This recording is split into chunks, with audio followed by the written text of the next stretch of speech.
俩保镖这次出来工作就一直没有回家，小五计划带着他俩回村一趟，顺道搞个自驾游，沿途去参观世界上最完美的火山口恩格罗火山口，再去看看动物世界的拍摄的塞伦盖的大草原，让木头头和马提亚斯去塞伦盖的大草原看看，那里和马赛部落里不一样的动物。回村做最靓的仔，回马赛部落做最靓的仔。木头头和马提亚斯这次出来工作，老板是中国人，这是村里的人肯定也是知道的。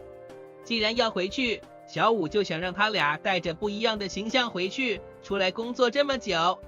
木头头和马提亚斯依旧穿住马赛服，小五便想着带他俩去买身衣服，来一次衣锦还乡，给中国人撑撑面子，给家人带些荣光，也让部落里的人看看变样了。发达了的木头头和马提亚斯一听说可以回家，可把木头头和马提亚斯高兴坏了。在那遥远的部落里，有木头头和马提亚斯的媳妇、孩子、家人，能回去看看媳妇，木头头高兴的手舞足蹈。这次回村，既然选择边走边玩，小五就提前去租了一辆商务车。回村当然不能空住手，必须给媳妇孩子买些礼物。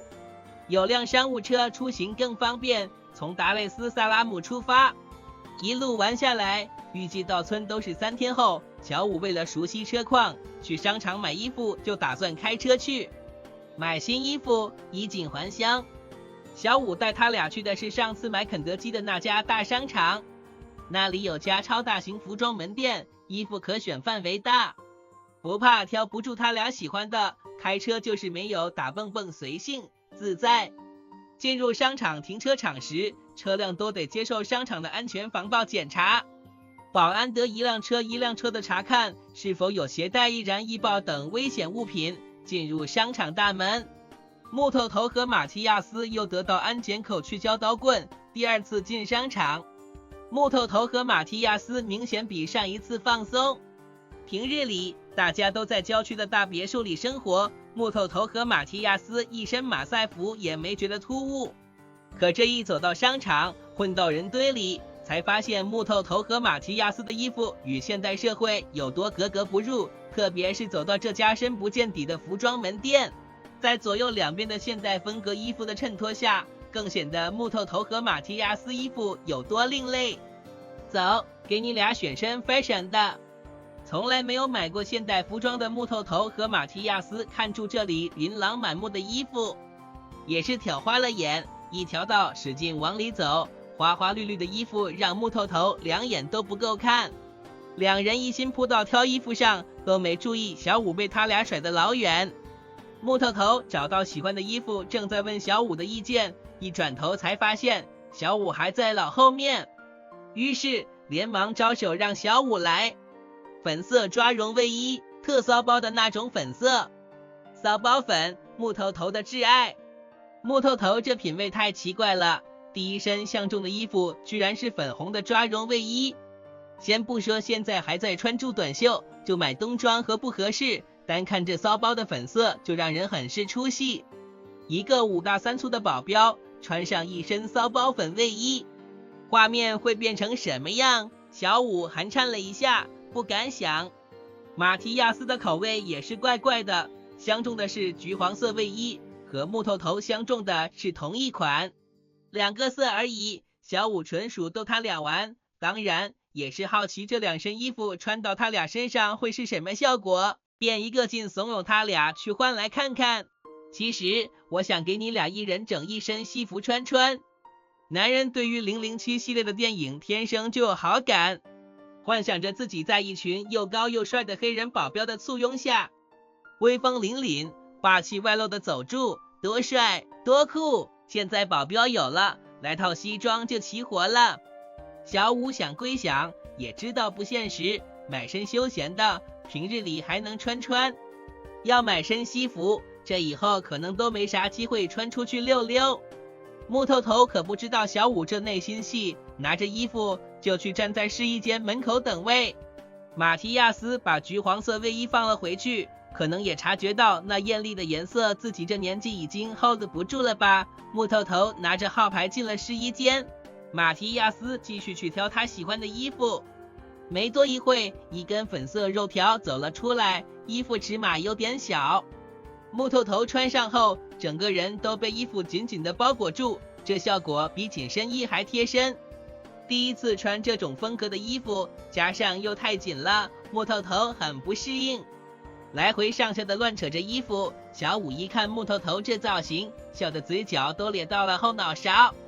黑色的皮肤配上粉色的紧身衣，裤子的两侧还有2条长长的粗布黑竖条，这衣服一上身，直接让木头头变成了动画片里的大鲨鱼。哈哈哈，你这是选的啥衣服？快去换了吧，尺码太小了。转身炫裤装回村去，亮瞎他们的双眼。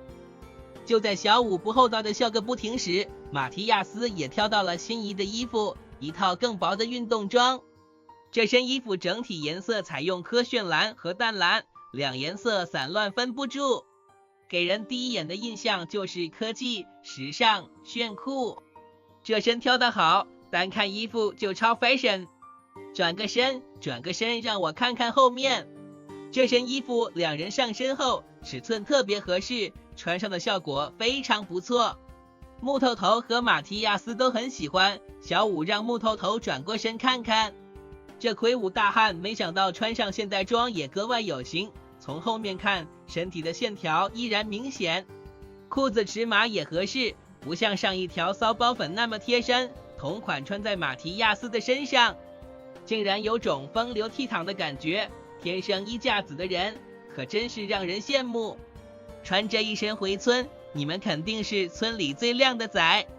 3人一致决定就买这身，也不挑别的了，直接去收银台付账。别看这里经济不怎么样，可这商场的现代化管理系统还是挺高端的。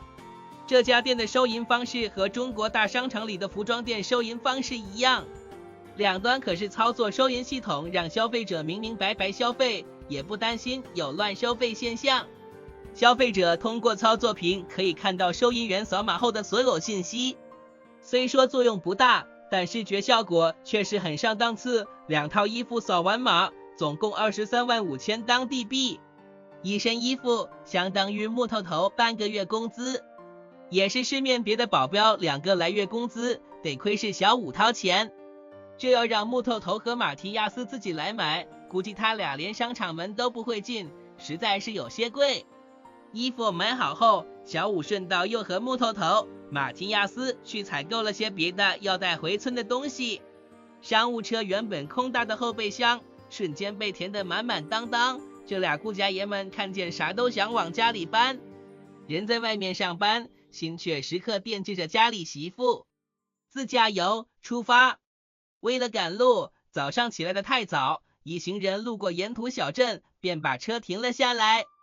先吃点当地特色再出发，这里短暂歇脚的地方是真没法和中国相比。大黄土地上直接搭棚，摆上简易的桌凳就开始营业，虽然条件太不行，但摆摊的人却是出奇的多。马提亚斯被水果摊上的橙子吸引了，不愧是好地段，一个橙子居然要200当地币一个。换个地方，同品质的橙子都是100当地币一个。看来市场经济走哪都一样，高速路上的东西全球都贵。一行人随意吃了点东西，回到车上继续出发。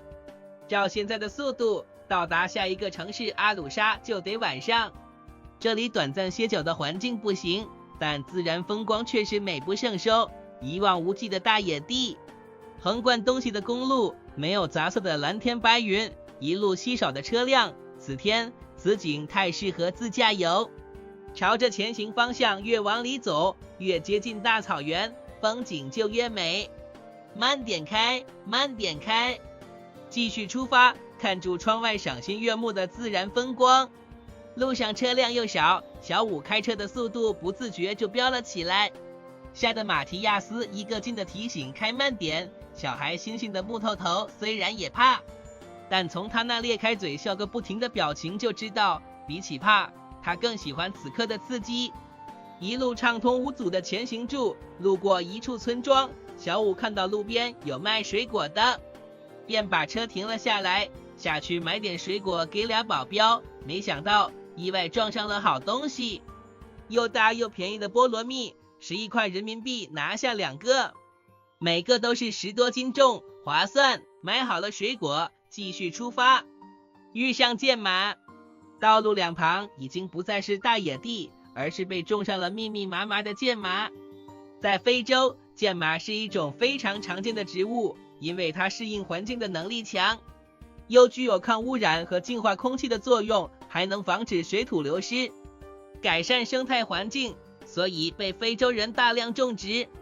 箭麻的纤维具有纤维长、富有弹性、耐摩擦、耐海水腐蚀等作用，也被广泛应用在渔业、航海、航天、油田等行业，用处繁多，还能给当地人带来良好的经济效益。这对当地人来说，大量种植也不失为一种收入来源。在一路美景的相伴下，哪怕已经开了近10小时，小五也不觉得疲惫，但天气温度太高，一行人不得不中途停下来，让车散热，找了个安全的路口，拐进一边的支马路，打开引擎盖，让车自行散热。小五也下车欣赏起周围的风景。红色的泥土把翠绿的小草衬托得分外有生机、有活力。高大的树木一棵棵枝繁叶茂，不远处还有2棵红面包树，高高的枝条上密密麻麻结满了果实。现在还没到成熟的季节，果实一个个全都是青色。小五好不容易拽了一个下来，此时的红面包果已经有巴掌那么长。木头头看出这果子是一点兴趣都没的，小五逗着给他吃。木头头那大脑袋摇得跟拨浪鼓一样。下一站能格罗火山口，从天黑走到天亮，又走到了天黑，落日的余晖洒向大地，气温已经降了下来，阳光不再那么刺眼，沿途的绿更加葱郁，更加柔和，更加赏心悦目。满眼的绿也是在告诉小五一行人，大草原就在前方。风景从一片荒芜的大野地变成了连绵不绝的山脉，在夕阳的浸润下，周围空间显得特别的梦幻多彩。金黄与翠绿各显神通，把这片大自然装点的已经无法用文字和语言来形容它那震撼之美。这时的景美的不像身在人间，倒像是电影里的特效画面。天色越来越暗，沿途原本充满生命力的苍绿箭麻，在天色的映衬下也显得有些疲惫。已经开了10几个小时的车，一行人也打算停下来找家酒店休息休息，配着晚餐小酌一瓶，回房睡觉，明天一早再出去。下一站能格罗火山口。Ring ring ring，希望听到你说嗨，拉长耳朵提高警觉，神经兮。